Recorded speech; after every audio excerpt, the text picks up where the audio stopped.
ಮುಂದೆ ಬನ್ನಿ ಮುಂದೆ ಬನ್ನಿ ಮುಂದೆ ಬನ್ನಿ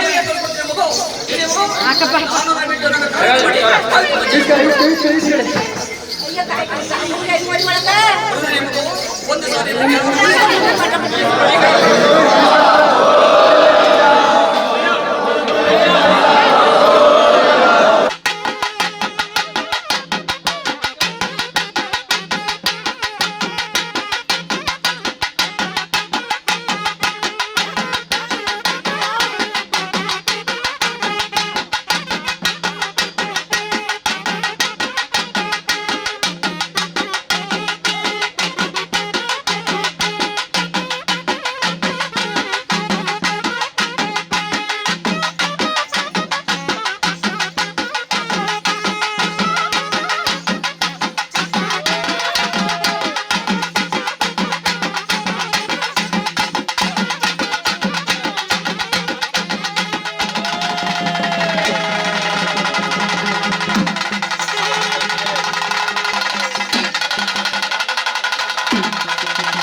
ಶ್ರೀ ಶ್ರೀ ಶ್ರೀ ಶನೈಶ್ವರ ಸ್ವಾಮಿ ಜಾತ್ರಾ ಮಹೋತ್ಸವ ಅಂಗವಾಗಿ 28ನೇ ವಾರ್ಷಿಕೋತ್ಸವ ಹಮ್ಮಿಕೊಂಡಿದ್ದು ಜನಗಳು ಭಕ್ತಾದಿಗಳು ಶನೈಶ್ವರ ಪ್ರಾರ್ಥನೆಗೆ ಹೆಚ್ಚಿನ ಸಂಖ್ಯೆಯಲ್ಲಿ ಬಂದು ಪಾತ್ರರಾಗಿದ್ದಾರೆ. ಆದ್ದರಿಂದ ಇವತ್ತಿನ ಬೆಳಗ್ಗೆ ಅನ್ನ ಸಂತರ್ಪಣೆ ಮತ್ತು ಬೆಳಗ್ಗೆ ಮೆರವಣಿಗೆ, ರಾಜಬೀದಿಗಳಿಗೆ ಮೆರವಣಿಗೆ ಮತ್ತು ಕಂಸಾಳೆ ವಾದ್ಯಗೋಷ್ಠಿಗಳು, ತಮಟೆಗಳು, ಪ್ರತಿಯೊಂದು ವಾದ್ಯಗೋಷ್ಠಿಗಳ ಪ್ರಕಾರ ಬೆಳ್ಳಿ ರಥದ ಮೆರವಣಿಗೆ ಮಾಡ್ಕೊಂಡು ಊರು ಸುತ್ತ ಮೆರವಣಿಗೆ ಮಾಡ್ಕೊಂಡು ದೇವಸ್ಥಾನ ಹತ್ರ ಮೆರವಣಿಗೆ ಮಾಡಿ ಅನೇಕ ಕಾರ್ಯಕ್ರಮಗಳನ್ನು ದೇವಸ್ಥಾನ ಕಾರ್ಯಕ್ರಮಗಳನ್ನ ಹಮ್ಮಿಕೊಂಡಿದ್ದು, ಅಲ್ಲಿಂದ ಇವಾಗ 2 ಗಂಟೆಯಿಂದ ಅನ್ನದಾನ ನಡೆಯುತ್ತಾ ಹೆಚ್ಚಿನ ಭಕ್ತಾದಿಗಳು ಬಂದು ಬಂದಿದ್ದಾರೆ, ಸಹಕರಿಸಿದ್ದಾರೆ. ಅವರಿಗೆಲ್ಲರಿಗೂ ಧನ್ಯವಾದಗಳು. ನಮ್ಮದು 30 ವರ್ಷದಿಂದ ನಾನು ಚಿಕ್ಕವನಾಗಿದ್ದಾಗ 4 ವರ್ಷದವನಾಗಿದ್ದಾಗಲೇ ಆ ಒಂದು 30 ವರ್ಷದಿಂದಲೇ ಕೆಲವು ಜನಗಳಿಗೆ ಇಲ್ಲಿ ಕೆಲವು ಆರೋಗ್ಯ ಸಮಸ್ಯೆಗಳು, ಹಣಕಾಸಿನ ಸಮಸ್ಯೆಗಳು ಮತ್ತು ಕೆಲಸ ಕಾರ್ಯಗಳ ಸಮಸ್ಯೆಗಳು, ಕೋರ್ಟ್ ಕೆಲಸ ಕಾರ್ಯಗಳು, ಇನ್ನಿತರ ಕೆಲಸ ಕಾರ್ಯಗಳಲ್ಲಿ ಎಲ್ಲದರಲ್ಲೂ ಭಾಗಿಯಾಗಿ ಶನೈಶ್ವರ ಎಲ್ಲರಿಗೂ ಒಳ್ಳೆಯದು ಮಾಡಿದ ದೇಶದಿಂದ ಹೆಚ್ಚಿನ ಸಂಖ್ಯೆ ಭಕ್ತಾದಿಗಳು ಬಂದಿಲ್ಲಿ ಸೇರಿ ಈ ಮೆರವಣಿಗೆನ ಹಮ್ಮಿಕೊಂಡಿದ್ದಾರೆ. ಹೌದು, ಎಲ್ಲರಿಗೂ ಇಲ್ಲಿ ಬಗೆಹರಿದೆ. ಹೌದು, ಇಲ್ಲಿ ಎಲ್ಲರಿಗೂ ಜನಗಳು ಬಂದು ಇಲ್ಲಿ ಕೆಲಸ ಕಾರ್ಯಗಳು, ಮದುವೆ ಕಾರ್ಯಗಳು, ಶುಭ ಕಾರ್ಯಗಳು, ಜಮೀನು ಕೋರ್ಟ್ ಕೇಸ್ಗಳು, ಕೆಲಸ ಕಾರ್ಯಗಳು, ಆರೋಗ್ಯ ಸಮಸ್ಯೆಗಳು ಇಂಥ ಕೆಲಸ ಕಾರ್ಯಗಳೆಲ್ಲ ಈ ಶನೈಶ್ವರದಿಂದ ಎಲ್ಲರಿಗೂ ಒಳ್ಳೆಯದಾಗಿದೆ ಎಲ್ಲರಿಗೂ. ಹೌದು, ಇದೇ ಥರ ಮುಂದಿನ ವರ್ಷ ಪ್ರತಿ ವರ್ಷವೂ ಇದೇ ರೀತಿಯಲ್ಲಿ ಕಾರ್ಯಕ್ರಮ ಮಾಡೋಕ್ಕೆ ಹೋಗ್ತೀವಿ. ಹೌದು, ಇಲ್ಲಿ ಅಕ್ಕಪಕ್ಕದ ಊರವರು, ಯಜಮಾನರುಗಳು, ಗ್ರಾಮಸ್ಥರುಗಳು, ಅಕ್ಕಪಕ್ಕದ ಊರಿನವರೆಲ್ಲ ಎಲ್ಲ ಕಡೆನೂ ಬಂದಿಲ್ಲಿ ನಮಗೆ ಹೆಚ್ಚಿನ ಸಂಖ್ಯೆಯಲ್ಲಿ ಬಂದು ಪಾತ್ರರಾಗಿದ್ದಾರೆ.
नमो गुरुभ्यो गुरुपादकाभ्यो नमः परेभ्यः परपारकाभ्यः आचार्य सिद्धेश्वरपादकाभ्यो नमस्ते नमस्ते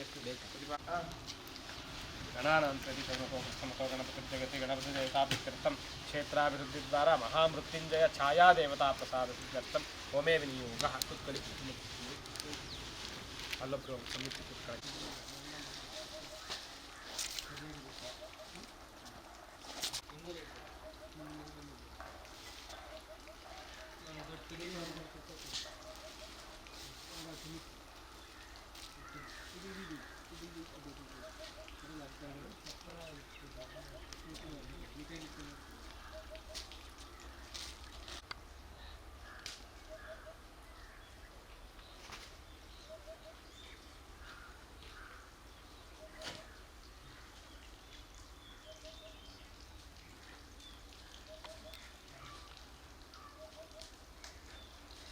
ನೆಲ್ಲಲ್ಲಿ ಕೂತ್ಕೊಳ್ಳಿ ಅಗ್ನಿಂ ಪರೀಕ್ಷಣ ಪರಿಶೇಷಣ ಪರಿಸ್ತರಣ ಪರಿಸ್ಥೀರ್ಯ ಅಗ್ನಿಂ ಪರೀಕ್ಷಣ ಓಂ ಜಾತವೇದಸೇ ಸನಾಮ ಸೋಮವರಾತಿ ಯತೋ ವಿದಃ ಶ್ರೀರಃ ಸನಃ ಪರಿಸರ ದುರ್ಗಾಣಿ ವಿಶ್ವಾನಾವೇವ ಸಿಂಧುಂ ದುರಿತಾತ್ರಿಗ್ನಿಃ ತಾಮಗ್ನಿವರಣಾಂತಪಸಾಜ್ವಲಂತೀಂ ವೈರೋಚನೀಂ ಕರ್ಮ ಫಲೇ. ಈ ಕ್ಷೇತ್ರ ಪಾಲಕನಾದಂಥ ಶ್ರೀ ಶನೇಶ್ವರ ಸ್ವಾಮಿಯ ದೇವರಿಗೆ ಸಾಷ್ಟಾಂಗ ನಮಸ್ಕಾರಗಳನ್ನು ಅರ್ಪಿಸಿ ತಂದೆ ಸೂರ್ಯದೇವ ತಾಯಿ ಛಾಯಾದೇವಿಯ ಅನುಗ್ರಹದಾಗಿ ಒಂದು 4 ಮಾತಾಡ್ತೀನಿ. ಈ ಕ್ಷೇತ್ರದ ಅನುಭವ ನನಗೆ ಆಕಸ್ಮಿಕವಾಗದ್ದು. ನಾನು ನನ್ನ ಉದ್ಯೋಗದಲ್ಲಿರುವಾಗ ಈ ಸ್ವಾಮೀಜಿ ಬಂದು ನಾವು ದೇವಸ್ಥಾನ ಮಾಡ್ತಾಯಿದ್ವಿ, ಒಂದು ಸಹಾಯ ಮಾಡಿ ಅಂತ ಕೇಳಿದ್ರು. ಆವಾಗ ನಾನು 5,001 ರೂಪಾಯಿ ಕೊಡ್ತೀನಿ ಅಂತ ಹೇಳ್ಬಿಟ್ಟು ಕೊಟ್ಟು ಕಳಿಸ್ಬಿಟ್ಟೆ. ಯಾಕೋ ಆತ್ಮ ನಿಲ್ಲಿಲ್ಲ. ಮತ್ತೆ ವಾಪಸ್ ಕರೆಸಿ ಸೋಮರಾಜು ಅಂತ ಈರಪ್ಪನ ಕೊಪ್ಪರ ಪಂಚಾಯಿತಿ ಮೆಂಬರು ಮಾದಪ್ಪ ಅಂದ್ಬಿಟ್ಟು ಪುರಸಭೆ ಇರುವಾಲದ ಪಂಚಾಯಿತಿಯ ಸದಸ್ಯರು ಸೇರಿಕೊಂಡು ಮಾತಾಡಿ ಈ ಕ್ಷೇತ್ರಕ್ಕೆ ಅದೇ ಅವ್ರದ್ದೇ ಕಾರ್ನಲ್ಲಿ ಬಂದು ನೋಡಿದು ಬಾಗಿಲು ಹೇಗಿತ್ತು ಅದನ್ನು ಈ ದಿಕ್ಕಿಗೆ ಇಡಿಸಿ ಇಲ್ಲಿ ಸ್ವಾಮಿನ ಪ್ರತಿಷ್ಠಾಪನೆ ಮಾಡಿ ಅಂತ ಹೇಳ್ಬಿಟ್ಟು ಆ ಸ್ವಾಮಿ ವಿಗ್ರಹನ ಮಾಡಿಸಿದಿರ ಅಂದಾಗ ಹ್ಞೂ ಅಂದರು. ಮಾಡ್ಸೋಕ್ಕೆ ಕೊಟ್ಟಿದ್ದೀವಿ, ತಂದಿಲ್ಲ ಅಂದರು. ಹಾಗಾದರೆ ಆ ವಿಗ್ರಹದ ಚಾರ್ಜ್ ನಾನೇ ಕೊಡ್ತೀನಿ, ಆ ದಿನದ ಪ್ರತಿಷ್ಠಾಪನೆ ಖರ್ಚನ್ನು ನಾನೇ ವಹಿಸ್ಕೊಳ್ತೀನಿ. ಇದು ಲೋಕ ಕಲ್ಯಾಣಾರ್ಥವಾಗಿ ಈ ಜನಸೇವೆಗಾಗಿ ಒಂದು ಭಕ್ತರಿಗಾಗಿ ಅನುಕೂಲ ಆಗಲ್ಲ ಅಂತ ಹೇಳಿ ನಾನು ಮೊದಲನೇ ಉದ್ದೇಶ ಇಟ್ಕೊಳೋದು ಈ ದೇಶನ ಕಾಯ್ತಾ ಇರೋವಂಥ ದೇಶಭಕ್ತರು ಸೈನಿಕರು ಆತ್ಮರಕ್ಷಣೆಗಾಗಿ, ಅವರ ಕುಟುಂಬ ರಕ್ಷಣೆಗಾಗಿ, ಅವರು ದೇಶಕ್ಕಾಗಿ ಎಲ್ಲವನ್ನು ಬಿಟ್ಟು ಹೋಗಿ ತಂದೆ ತಾಯಿ ಅಣ್ಣ ತಮ್ಮಂದಿರನ್ನ ಬಿಟ್ಟು ಹೋಗಿ ಅಲ್ಲಿ ನಮಗಾಗಿ ರಕ್ಷಣೆಗಿದ್ದಾರೆ. ಅದೇ ರೀತಿ ಅನ್ನ ಕೊಡ್ತಾ ಇರುವಂಥ ಈ ಸಕಲ ರೈತರು ಬಾಂಧವರು ಇವರಿಗೆ ಕಷ್ಟ ಸುಖಗಳಿಗೆ ಅನುಕೂಲ ಆಗಲಿ ಅಂಥೇಳಿ ಈ ದೇವಸ್ಥಾನವನ್ನು ಪ್ರಥಮವಾಗಿ ಪ್ರಾರಂಭ ಮಾಡಿದೋ. ಈ ವರ್ಷ 28ನೇ ವರ್ಷದ ಜಾತ್ರಾ ಮಹೋತ್ಸವ. ನನಗೆ ಇದೇ ರೀತಿ ಪ್ರತಿ ವರ್ಷ ಶ್ರಾವಣ ಮಾಸ ಮತ್ತು ವಾರ್ಷಿಕ ಪೂಜೆಯನ್ನು ಹೋಮ ಯಜ್ಞಾದಿಗಳನ್ನು ಮಾಡಿ ಜಾತ್ರೆಯನ್ನು ಮಾಡಿ ಮೆರವಣಿಗೆಯನ್ನು ಮಾಡಿ ಜೊತೆಗೆ ಈ ದಿನ ಶನಿ ಮಹಾತ್ಮೆ ಶನಿದೇವರ ಕತೆ ರಾಜವಿಕ್ರಮ ಅಥವಾ ರಾವಣನ ಗರ್ಭಭಂಗ ಶನಿದೇವರ ಪ್ರಭಾವ ಯಾರ್ಯಾರ ಮೇಲೆ ಬೀಳ್ತು ಅನ್ನೋ ಎಲ್ಲ ದೇವರುಗಳ ಕಥೆಗಳನ್ನು ನಿರೂಪಣೆ ಮಾಡುವಂಥ ಈ ಶನಿ ಮಹಾತ್ಮೆಯ ಕಥೆಯನ್ನು ಪ್ರತಿ ವರ್ಷ ಸುಮಾರು ಇದು 6ನೇ ವರ್ಷ ಮಾಡ್ಕೊಂಡು ಬರ್ತಾಯಿದ್ದೀವಿ.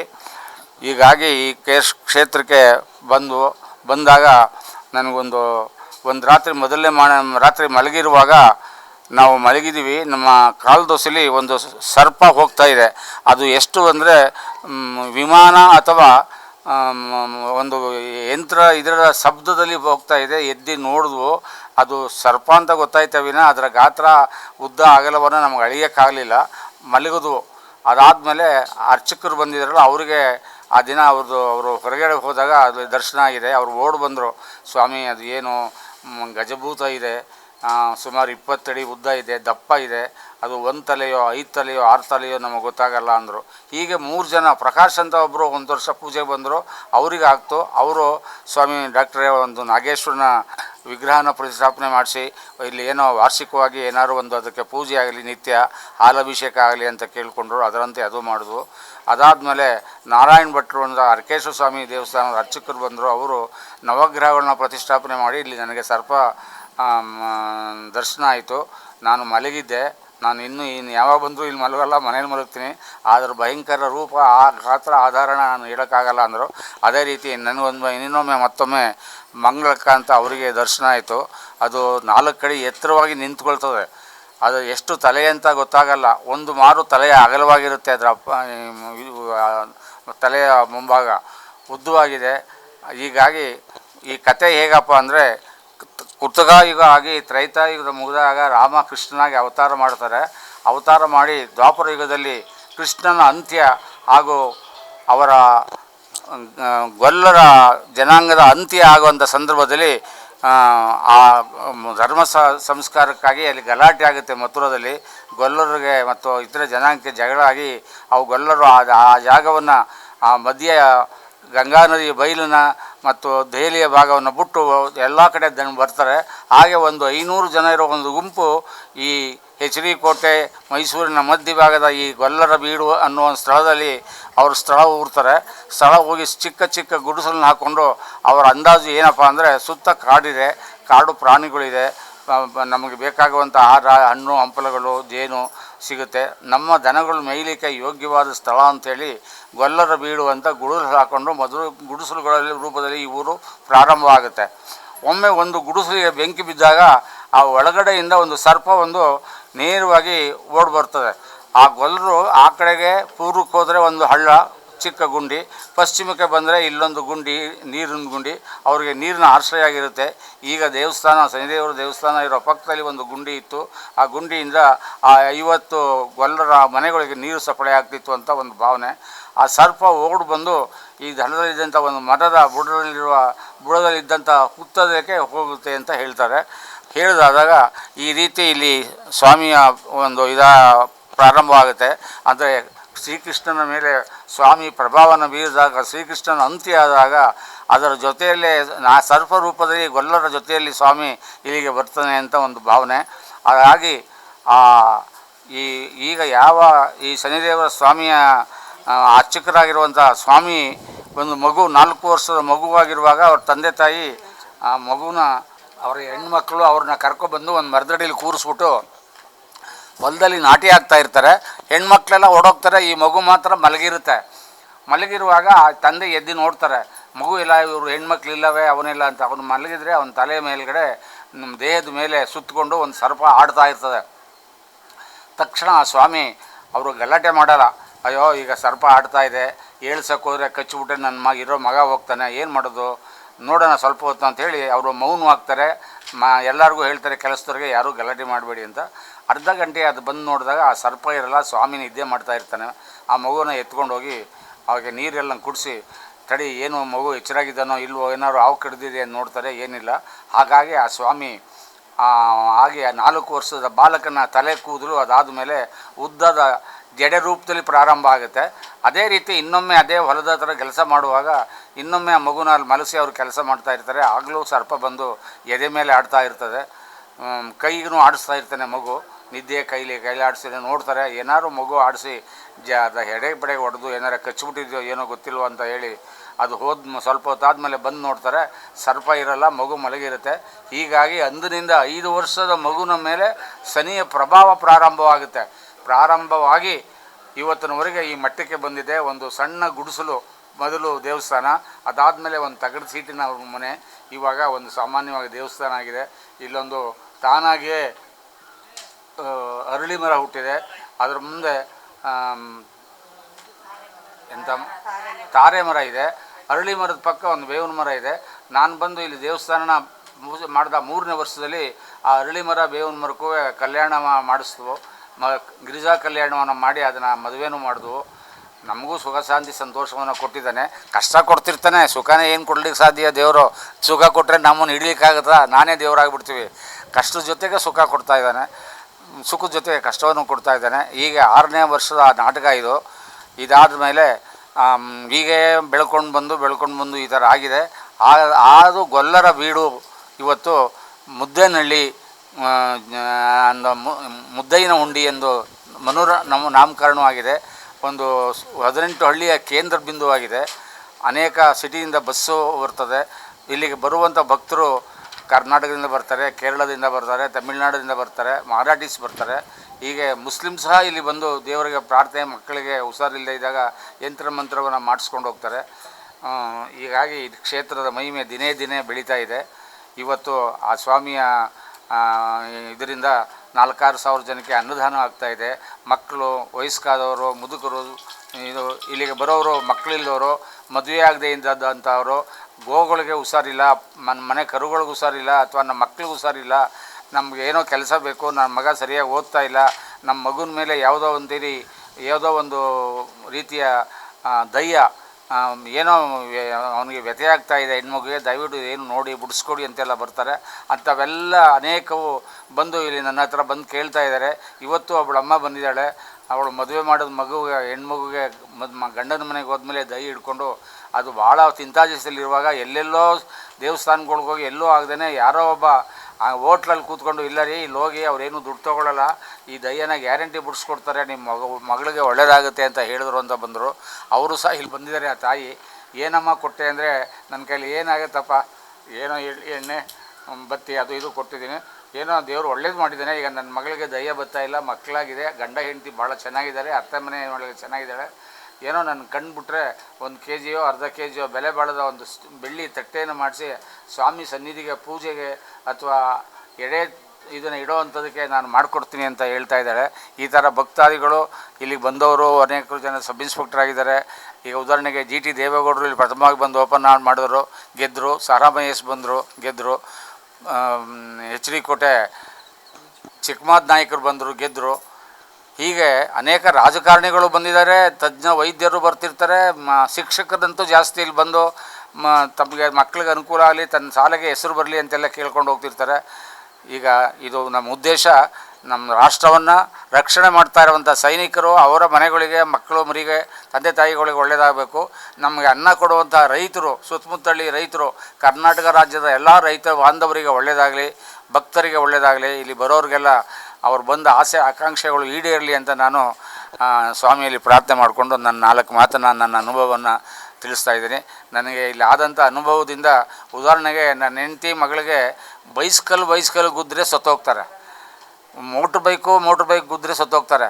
ಮೋಟ್ರ್ ಬೈಕ್ ಸ್ಕೂಟರಲ್ಲಿ ಹೋಗ್ತಿರುವಾಗ ಕಾರು ಹೊಡೆದು ಇಬ್ಬರು 30 ಅಡಿ ಮೇಲಕ್ಕೆ ಹಾರಿ ಕೆಳಗಡೆ ಕಾರ್ ಮೇಲೆ ಬಿದ್ದು ಕಾರ್ ಗಾಜೆಲ್ಲ ಹೊಡೆದೋಗಿದೆ. ಕಾರಿಂದ ಮತ್ತೆ ರಸ್ತೆ ಮಧ್ಯದ ಕಲ್ಲಿಗೆ ಬಿದ್ದು ಇಬ್ಬರಿಗೂ ಕೈ ಕಾಲು ಮೂಳೆ ಏನೂ ಆಗದಂತೆ ಹಂಗೆ ಬಿದ್ದಿದ್ದಾರೆ. ಯಾರೋ ಜನ ಸತ್ತೋದ್ರು ಅಂತ ಓಡಾಡ್ತಾ ಇದ್ದರೆ ಒಬ್ಬರು ಹೆಂಗ್ಸ್ ಬಂದು ಮೂಗು ಹತ್ರ ಕೈ ಹಿಡಿದು, ರೀ ಉಸಿರಾಡ್ತಾಯಿದ್ರೆ ನೀರು ತನ್ನಿ ಅಂತೇಳಿ ಬೇಕರಿಯಿಂದ ನೀರು ಕೊಟ್ಟು ಹಾಸ್ಪಿಟ್ಲಿಗೆ ಅಡ್ಮಿಟ್ ಮಾಡಿದ್ದಾರೆ. ಇವತ್ತು ಚೆನ್ನಾಗಿದ್ದಾರೆ. ಅವರಿಬ್ಬರು ಇಲ್ಲೇ ಇದ್ದಾರೆ. ಇದೆಲ್ಲ ಅವನ ಮಹಿಮೆ ಅಂತ ಹೇಳ್ತೀವಿ. ಈಗ ನನ್ನ ಮಗನೂ ಒಬ್ಬ ಡಾಕ್ಟ್ರು, ಇವತ್ತು ಅವನು ರಾಷ್ಟ್ರದಲ್ಲಿ ಒಂದು ಉನ್ನತ ಸರ್ಜನ್ನಾಗಿ ಹೆಸರು ಗಳಿಸಿದ್ದಾನೆ.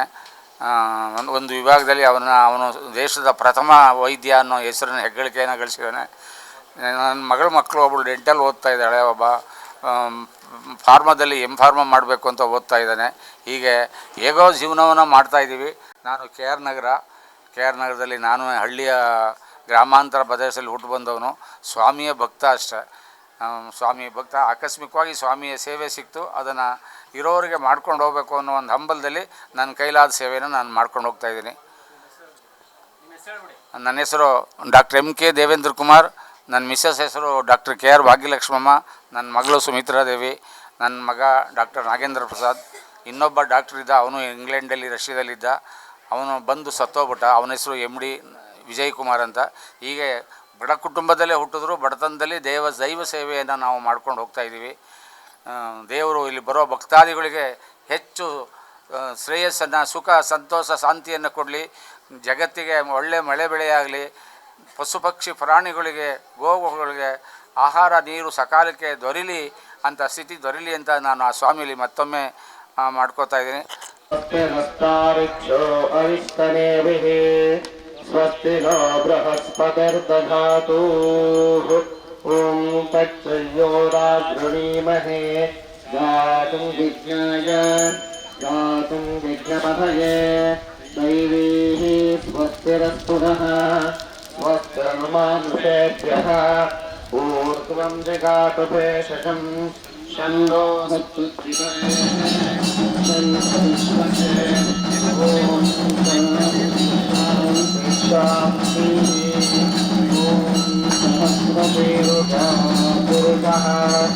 सहस्राक्ष सहस्रभात् स्वभोमिन् स्वतोरुत्वाः अद्यदिष्टशाङ्कुलं पुरुषमेव भगं सर्वं यद्भूतं यद्भव्यं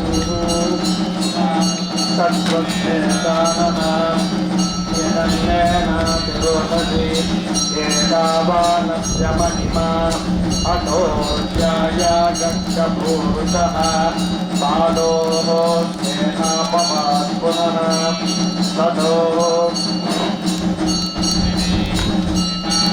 पादोः स्नेहापमात् पुनः ततो विश्वस्नग्रामः पुरुषेण हविषाः देवायज्ञमतन्वता वसन्तो अस्यासीराज्यम् ग्रीष्मयुद्धशरद्कविः सप्तास्यासन् परिणयः त्रिसप्तस्वरिह कृताः देवायज्ञं तन्वाना अभक्तं पुरुषं पशं संयज्ञं परऋषि प्रोक्षन् पुरुषं जातमग्रतः तेन देवा अयजन्त साध्याऋषयक्षये तस्मात् यज्ञात् सर्वभूतः संवृतं प्रसदास्यं पशोदक्षत्रे वायुव्यान आरण्यां ग्राम्याश्रये तस्मात् यज्ञात् सर्वभूतः रथस्सामानि स्थिरे गन्धाकुण्ठिजग्निरे तस्मात् यदस्तस्मात् प्रजायन्त तस्मात्त्वा अजायन्त ये केशो मया ततः गावो अदग्ने तस्मात् जाता अगावयः यत्पुरुषं जरदुः प्रतिभाव्यकल्पयन् मुखं किमस्य सो बाहो गाभूरोधा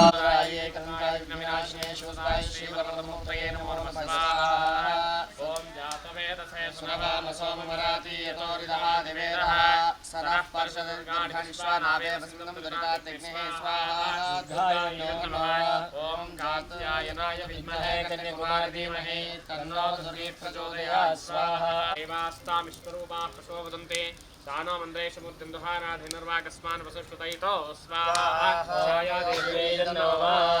ॐ देवी वाचमजनयन्त देवास्तामिष्टरूपाः प्रशोभन्ते दानो मन्द्रेषु मूर्तिन्दुहानाधिनिर्वाकस्मान् वसुष्टुतैतो स्वाहा ॐ देवीं वाचमजनयन्त देवास्तामिष्टरूपाः प्रशोभन्ते दानो मन्द्रेषु मूर्तिन्दुहानाधिनिर्वाकस्मान् वसुष्टुतैतो स्वाहा देवीं वाचमजनयन्त देवास्तामिष्टरूपाः प्रशोभन्ते सानो मन्द्रेशमुद्दुहानाधिनिर्वाकस्मान् वसुष्टुतैतो स्वाहा देवीं वाचमजनयन्त देवास्तामिष्वरूपाः प्रशोदन्ते सानो मन्द्रेशमुद्दुहानाधिनिर्वाकस्मान् वसुष्टुतैतो सानो मन्द्रेशमुद्दुहानाधिनिर्वाकस्मान् वसुष्टुतैतो स्वाहा छायादेव्यै नमः। कृतं होमे विनियोगः ओम त्रयंबकं यजामहे सुगन्धिं पुष्टिवर्धनम् स्वाहा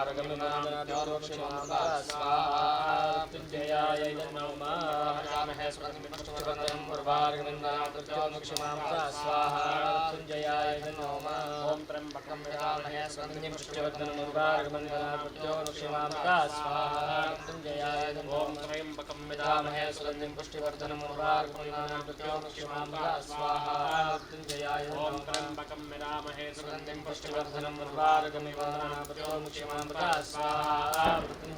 विदेशेषु धनं विद्या व्यसनेषु धनं मतिः परलोके धनं धर्मः शीलं सर्वत्र वैधनं विद्यामित्रं प्रवासेषु भार्यामित्रं ಗೃಹೇಷು ಚ ಅಂದರೆ ಈ ಶ್ಲೋಕದ ಅನುಗುಣವಾಗಿ ಇವತ್ತಿನ ದಿವಸದಲ್ಲಿ ಈ ಕ್ಷೇತ್ರದ ಅಭಿವೃದ್ಧಿಗೋಸ್ಕರವಾಗಿ ನಮ್ಮ ಶನೈಶ್ಚರನ ಅನುಗ್ರಹದ ಕೃಪಾ ಕಟಾಕ್ಷದಿಂದ ಇಲ್ಲಿಯ ಧರ್ಮಾಧಿಕಾರಿಗಳು ಏನಿದ್ದಾರೆ ಅವರ ಆಶ್ರಯದೊಂದಿಗೆ ನಡೆತಕ್ಕಂತಹ ಅನ್ನ ಸಂತರ್ಪಣಾ ವಿಚಾರವಾಗಿ ಮತ್ತು ಭಕ್ತಾದಿಗಳ ಹೆಚ್ಚಿನ ಕಷ್ಟ ಕಾರ್ಪಣ್ಯಗಳ ನಿವಾರಣೆಗೋಸ್ಕರವಾಗಿ ಈ ಶನೈಶ್ವರನ ಏನು ಆರಾಧನೆ ಮಾಡ್ತೇವೆ ಶನೈಶ್ಚರೋ ರಾಶಿತೋ ರಾಶಿಮೇತಿ ಶನೈ ಭೋಗೋ ಗಮನಂಚೇಷ್ಟಿತಂಚ ಸೂರ್ಯಾತ್ಮನಂ ಸುಪ್ರಸನ್ನಂ ಮಂದಂ ಸದಾ ಶರಣಂ ಅಹಂ ಪ್ರಪದ್ಯೆ.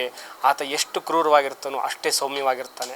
ಯಾವತ್ತು ಬಿಚ್ಚು ಮನಸ್ಸಿಂದ ಮಾತಾಡ್ತಕ್ಕಂಥವರು ಮನಸ್ಸಿನಲ್ಲಿ ಯಾವುದೇ ಒಂದು ಕ್ರೋಧಗಳನ್ನು ಇಟ್ಕೊಂಡಿರಲ್ವಂತೆ.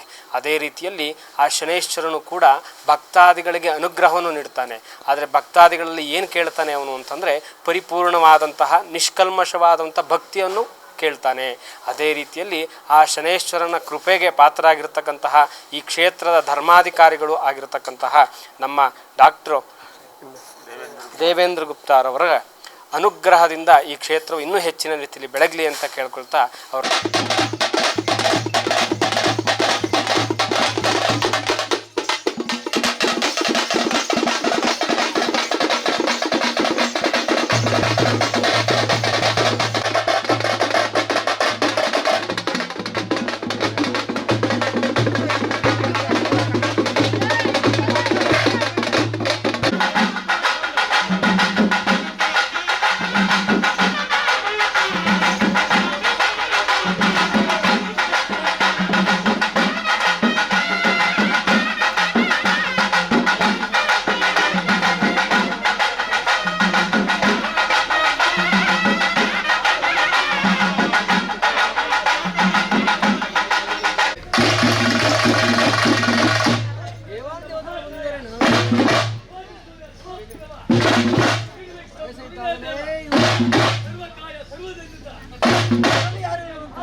ನಮಸ್ತೆ. ಇವತ್ತು ಈ ದಿನ ಹೆಗ್ಗಡೆ ದೇವನಕೋಟೆ ತಾಲೂಕು ಹಂಪಾಪುರ ಹೋಬಳಿಯ GB ಸರಗೂರು ಗ್ರಾಮದಲ್ಲಿ ನಡೆಯುತ್ತಿರುವಂಥ ಶನೇಶ್ವರ ವಾರ್ಷಿಕೋತ್ಸವ ಪೂಜಾ ಕಾರ್ಯಕ್ರಮ. ಬಹುಶಃ ಈ ದೇವಾಲಯ ನಾನು ಕಂಡಂತೆ ಒಂದು 10 ವರ್ಷಗಳಿಗಿಂತ ಹಿಂದೆ ನಾನು ದೇವಾಲಯವನ್ನು ನಾನು ನೋಡ್ತಾ ಇದ್ದೀನಿ. ಇಲ್ಲಿ ಅತಿ ಹೆಚ್ಚುವಾಗಿ ಭಕ್ತರುಗಳು ಆಗಮಿಸ್ತಾರೆ. ಜೊತೆಗೆ ವಿಶೇಷ ಏನಪ್ಪ ಅಂತ ಹೇಳಿದ್ರೆ ಇಲ್ಲಿ ನಾನು ಕಂಡಂತೆ ಕೆಲವರಿಗೆ ಇಲ್ಲದವರಿಗೆ ಮಕ್ಕಳಾಗಿರೋದುಂಟು. ಹಲವಾರು ಭಕ್ತರಿಗೆ ಇಲ್ಲಿ ಸಮಸ್ಯೆ ಪರಿಹಾರವನ್ನು ಮಾಡಿದ್ದಾರೆ. ವಿಶೇಷವಾಗಿ ಇಲ್ಲಿ ಸ್ವಾಮಿ ಗುಡ್ಡಪ್ಪರವರು ಬಂದಂಥ ಭಕ್ತಾದಿಗಳಿಗೆ ಯಾವುದೇ ಒಂದು ಪೂಜಾ ಕಾರ್ಯಗಳಿಗೆ ಹಣವನ್ನು ಅವ್ರು ಕೊಡಬೇಕು ಅನ್ನೋದ ಇಲ್ಲಿವರೆಗೂ ಯಾವುದೇ ಭಕ್ತಾದಿಗಳಿಗೆ ಕೇಳಿಲ್ಲ. ಪ್ರೀತಿಯಿಂದ ಏನು ಕೊಡ್ತಾರೆ ಅದನ್ನು ಸ್ವೀಕಾರ ಮಾಡ್ತಾರೆ. ಜೊತೆಗೆ ಈ ಕಾರ್ಯಕ್ಷೇತ್ರ ನಿಧಾನಗತಿಯಲ್ಲಿ ಒಂದು ತಾಲೂಕಿನಾದ್ಯಂತ ಒಂದು ದೊಡ್ಡ ಮಟ್ಟದಲ್ಲಿ ನಿಧಾನಗತಿಯಲ್ಲಿ ಹೆಸರು ಮಾಡುವಂಥ ಪರಿಸ್ಥಿತಿಯಲ್ಲಿ ನಿರ್ಮಾಣ ಆಗ್ತಾಯಿದೆ. ಆದ್ದರಿಂದ ಭಕ್ತಾದಿಗಳು ಈ ಒಂದು ಸುಂದರವಾದ ಈ ದೇಗುಲ ಒಳ್ಳೆ ಪ್ರಶಾಂತವಾದ ಒಂದು ಜಮೀನಿನ ಒಳ ಮಧ್ಯ ಅಂದರೆ ಗ್ರಾಮದ ಒಂದು ಅರ್ಧ ಕಿಲೋಮೀಟ್ರ್ ಒಳಗಡೆ ಇದೆ. ಅಂದರೆ ನೋಡಿದ್ದಕ್ಕೆ ಸರಳವಾಗಿ ಅನ್ನೋದಕ್ಕೆ ಕಾಣಿಸುತ್ತೆ. ಬಹುಶಃ ಇಲ್ಲಿ ಈ ದೇವತೆ ತುಂಬ ಇದು ಶಕ್ತಿ ಅಗಾಧವಾದಂಥದ್ದು. ಯಾಕೆಂದರೆ ಈ ಶಕ್ತಿಯಲ್ಲಿ ನಿಜವಾದ ಪಡ್ಕೊಂಡಂಥ ಭಕ್ತ ನಾನು ಒಬ್ಬ ಅಂತ ಹೇಳಿಕ್ಕೆ ಬಯಸ್ತೀನಿ. ಸರ್ ನಾನು ಯಾಕಂದರೆ ಎಲ್ಲ ದೇವರುಗಳನ್ನೂ ಪೂಜೆ ಮಾಡುತ್ತೀನಿ. ಆದರೆ ಒಂದು ಕಷ್ಟ ಅಂತ ಬಂದಾಗ ಒಂದು ಸಣ್ಣ ಸಮಸ್ಯೆಗಳಿಗೆ ನನ್ನ ವ್ಯಾವಹಾರಿಕ ದೃಷ್ಟಿಯಲ್ಲಿ ಮತ್ತು ನನ್ನ ಆರೋಗ್ಯ ದೃಷ್ಟಿಯಲ್ಲಿ ಕಳೆದ 6 ವರ್ಷಗಳಿಂದ ನಾನು ಇಲ್ಲಿಗೆ ಖಂಡಿತ ಪೂರ್ಣ ಪ್ರಮಾಣದಲ್ಲಿ ಬರ್ತಾ ಇದ್ದೇನೆ. ಮೊದಲು ನಮ್ಮ ಅಜ್ಜಿಯವರ ಊರಿದು. 4 ವರ್ಷದಿಂದ ಸುಮ್ಮನೆ ಹಾಗೆ ಪೂಜೆ ಮಂಗಳಾರತಿ ಅಂತ ಬರ್ತಿದ್ವು. 6 ವರ್ಷಗಳಿಂದ ನನಗೆ ಆರೋಗ್ಯ ಮತ್ತು ಒಂದು ಆರ್ಥಿಕ ವ್ಯವಹಾರದಲ್ಲಿ ಒಂದು ಸಮತೋಲನವನ್ನು ತೊಂದರೆ ಆದಾಗ ಈ ದೇವಸ್ಥಾನಕ್ಕೆ ಬಂದಾಗ ಒಳ್ಳೆಯದಾಗಿದೆ. ಈಗ ಯಾವುದೋ ಒಂದು ಮೀಡಿಯಾದವ್ರು ಬಂದವ್ರೆ ಅಂತ ಹೇಳ್ತಾ ಇಲ್ಲ, ನಿಜವಾಗ್ಲೂ ಕೂಡ ಪ್ರಾಮಾಣಿಕವಾಗಿ ದೇವ್ರ ಮೇಲೆ ಭಕ್ತಿ ಇಟ್ಟರೆ ದೂರದವ್ರಿಗೆ ಒಲಿತಾರೆ ಅನ್ನೋದಕ್ಕೆ ಒಂದು ಗಾದೆ ಇದೆ, ದೂರದವ್ರಿಗೆ ದೃಷ್ಟಿ ಜಾಸ್ತಿ ಅಂತೇಳಿ. ಮತ್ತು ದೂರದಿಂದ ಯಾರು ಬರ್ತಾರೆ ದೇವಾಲಯಕ್ಕೆ ಸರ್, ಆ ಭಗವಂತ ನಿಜವಾಗ್ಲೂ ಒಳ್ಳೇದು ಮಾಡಿದ್ದಾನೆ, ಅದಕ್ಕೆ ನಾನೇ ಕಾರಣ ಅಂತೇಳಿ ಇಲ್ಲಿ ಬಂದಿರುವಂಥ ಭಕ್ತಾದಿಗಳಿಗೆ ಅನ್ನ ಸಂತರ್ಪಣೆ ಕಾರ್ಯಕ್ರಮ ಇರೋದು, ಪೂಜಾ ಕಾರ್ಯಕ್ರಮ ಇರೋದು, ಇಲ್ಲಿನ ವ್ಯವಸ್ಥೆ ಪೂರ್ಣ ಅದ್ಭುತವಾಗಿದೆ. ಈ ವ್ಯವಸ್ಥೆ ಮಾಡಿದವ್ರಿಗೆ ಮತ್ತು ಮಾಧ್ಯಮದವ್ರಿಗೆ ಎಲ್ಲ ಸಹಕಾರ ಕೊಟ್ಟಂಥವ್ರಿಗೆ ನನ್ನ ಹೃದಯಪೂರ್ವಕ ವಂದನೆಗಳು. ಅರಿಂದ ಪ್ರಸಾದ್, ಹಂಪಾಪುರ, ಬೇಕರಿ ಉದ್ಯೋಗ.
ನಿನ್ನ ಮಕ್ಕಳ ಕೈ ನಿನಗೆ ಎಲ್ಲ ಪ್ರತಿಯೊಂದು ಭಾಗದಲ್ಲೂ ಕೊಡಿಸ್ಕೊಡ್ತೀನಿ ಈಗ ನಮ್ಮ ಮಗು ಆ ಶಿಶು ಮಕ್ಕಳನ್ನ ಸೇವೆ ಮಾಡಕ್ಕೆ ನಿನಗೆ ಕೊಟ್ಟಿದ್ದೀರ ಅದನ್ನ ಮಾಡು ಸೈ ನಿನ್ನ ಮುಂದಿನ ಕೆಲಸ ಕಾರ್ಯದಲ್ಲಿ ಖಂಡಿತ ಕೊಡ್ತೀನಿ ನಮ್ಮ ಆಯ್ತು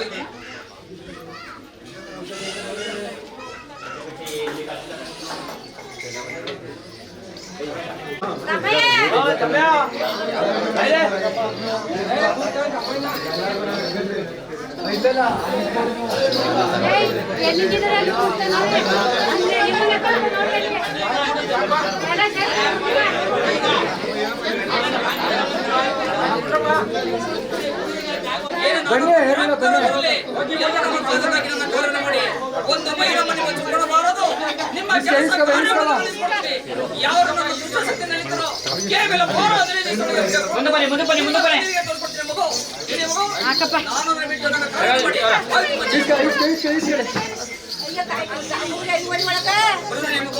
ಒಂದು ಸಾರಿ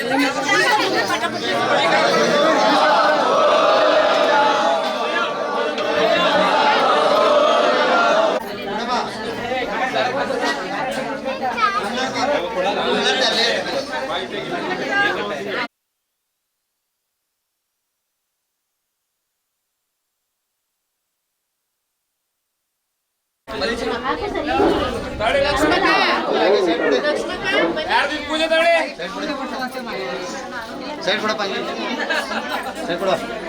ಏನಿಲ್ಲ ಪ್ರತಿ ವರ್ಷವೂ ಸುಮಾರು ಒಂದು 30 ವರ್ಷದಿಂದಲೂ ಕಾರ್ಯಕ್ರಮಗಳು ಚೆನ್ನಾಗಿ ನಡೆಸ್ಕೊಳ್ತಾರೆ. ನಾವೆಲ್ಲ ಭಾಗವಹಿಸ್ತೀವಿ, ಚೆನ್ನಾಗಿ ನಡೀತಿದೆ. ಆಮೇಲೆ ನಾನು ಡ್ರಾಮಾ ಮಾಸ್ಟ್ರು, ಪ್ರತಿ ವರ್ಷವೂ ನಾಟಕ ಮಾಡ್ತೀನಿ. ಶನಿದೇವ್ರ ನಾಟಕ ಎಲ್ಲ ಖರ್ಚು ವೆಚ್ಚಲ್ಲ ಅವ್ರದ್ದೇ.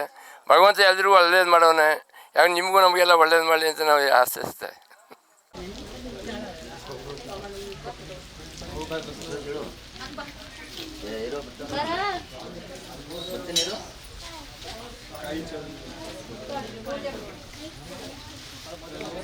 ಪೂಜೆ ಸಾಮಾನು ಕೊಡಿ, ಕೈ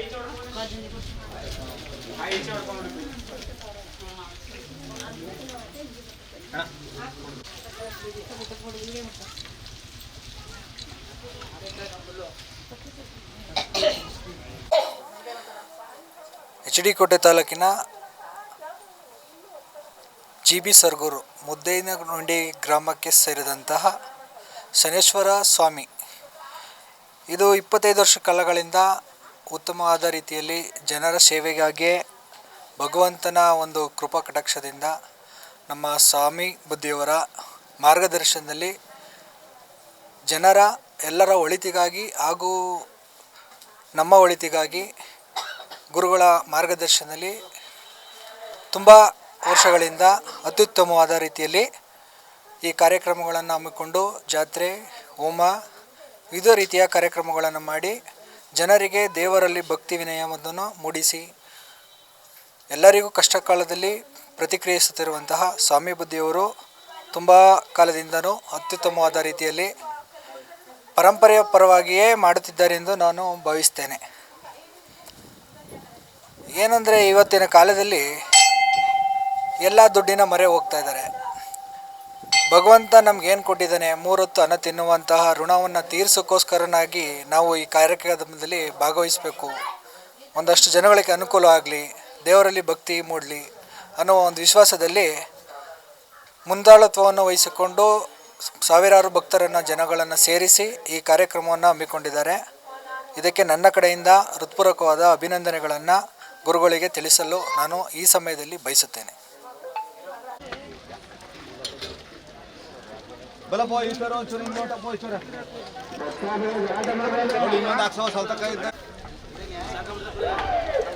ಬಾಲ್ ಸೈ ಇನ್ನೂ ಸೀಟ್ ಆಗ ಬೇಜ ಈ ಚೋರಿ ಇಲ್ಲಿ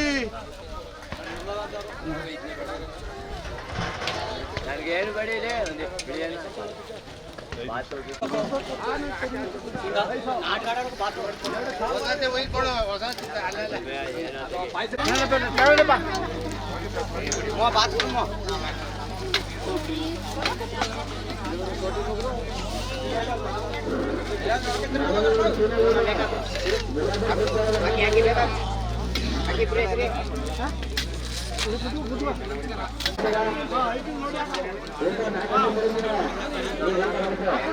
ಚೆನ್ನಾದ ಕಾಕಡಿ